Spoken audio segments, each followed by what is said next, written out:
안녕하세요. 놀라운 논란의 미스터 논란입니다. 손흥민 선수가 뛰고 있는 토트넘 소식 전달드리도록 하겠습니다. 토트넘이 최근에 한 순위표에서 꽤 높은 순위를 차지해서 토트넘 팬들을 깜짝 놀라게 만들었습니다. 어떤 소식인지 들어가 보기 전에 그 이외 토트넘의 여러가지 실점의 어떤 규칙들, 그리고 실점 장면에서 실제로 어떤 일들이 일어났길래 실점이 터진 것인지에 대해서 팬들이 분석이 흘러나오면서 한 선수에 대해서 여론이 굉장히 안 좋아지고 있습니다.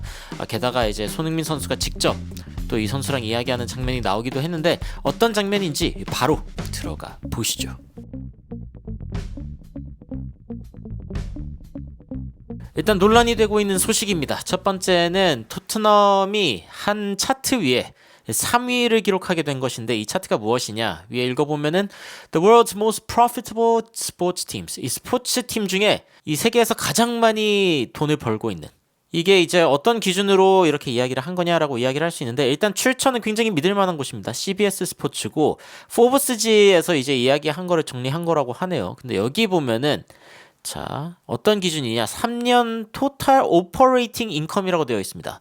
오퍼레이팅 인컴이라 하면 영업이익이죠. 그러니까 뭐 원가가 있다면은 원가를 제외하고, 그런 부분들을 제외하고 남는 어떤 이익들을 두고 하는 말이 이제 영업이익입니다.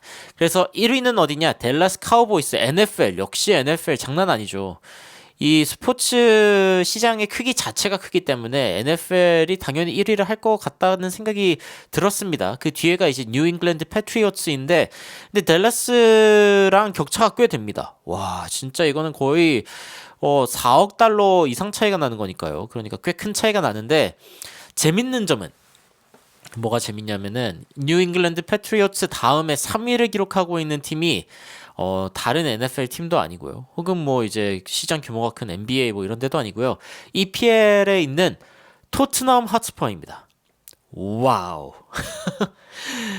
3년 동안 영업이익이 얼마 발생했냐? 4억 달러 이상 발생했다라고 나오고 있는 것이죠. 굉장히 놀랍지 않습니까? 뉴욕 닉스가 그 밑에 있고요. 맨체스터 유나이티드, 그 마케팅을 잘하고 그 돈을 잘 벌어가지고 그렇게 선수들에게 돈을 펑펑 쓴다는 맨체스터 유나이티드마저 토트넘의 위상에 이르지 못합니다. 돈 벌려면은 토트넘 정도는 벌어야지 라고 이야기할 수 있는 그런 대목이죠. 뭐 큰 차이가 나지 않습니다만, 심지어 리그에서 그렇게 돈을 많이 쓴다고 욕을 먹으면서 야, 돈으로 축구하네 라는 이야기를 듣고 있는 팀이 있죠. 맨체스터 시티, 세계 10위입니다.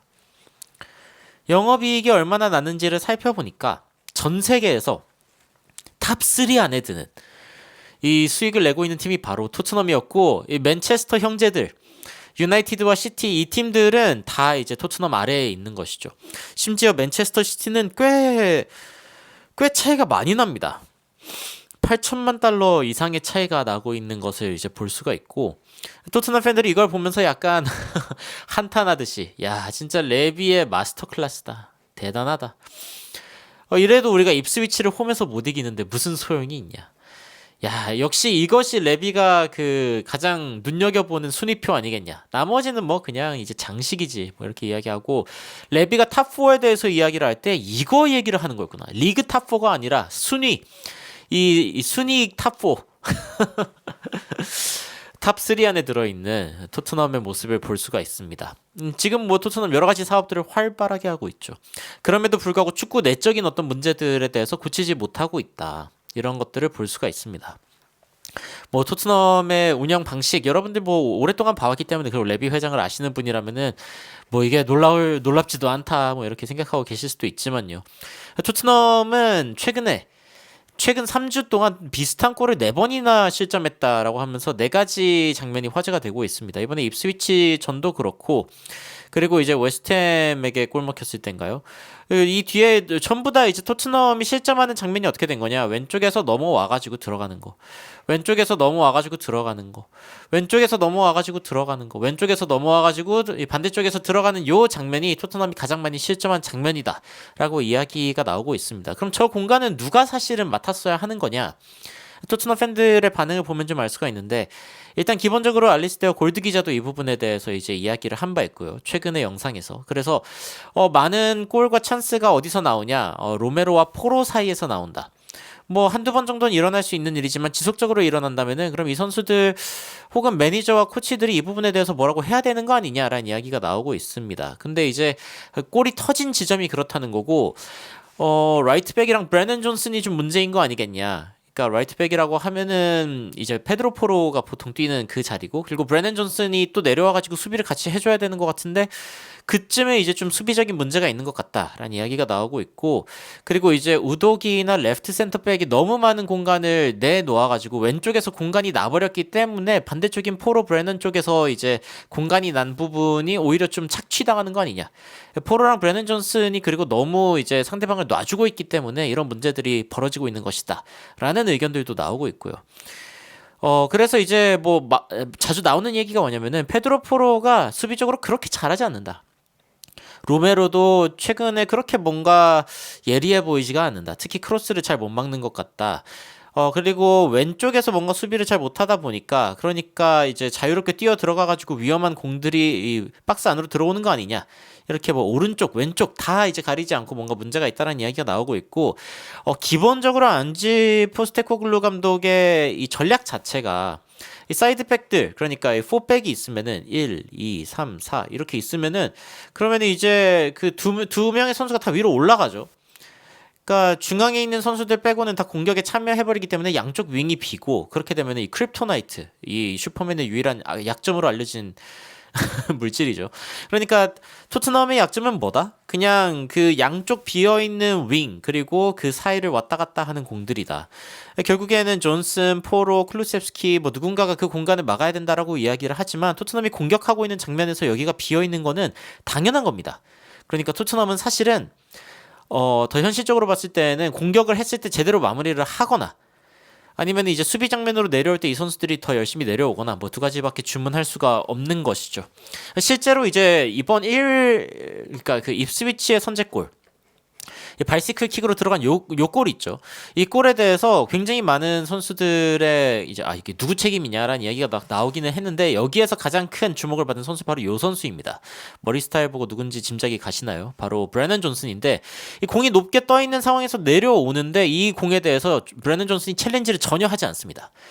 그 이유가 뭐 예전에 당했던 어떤 머리 부상 때문에 다시 그런 것들을 겪고 싶지 않아서 소극적이다 뭐 이런 이야기들도 있지만 만약에 이 장면에서 같이 붕 떠가지고 이제 경합을 해줬으면은 이 발에 닿기 전에 사실은 머리가 먼저 닿았을 거거든요.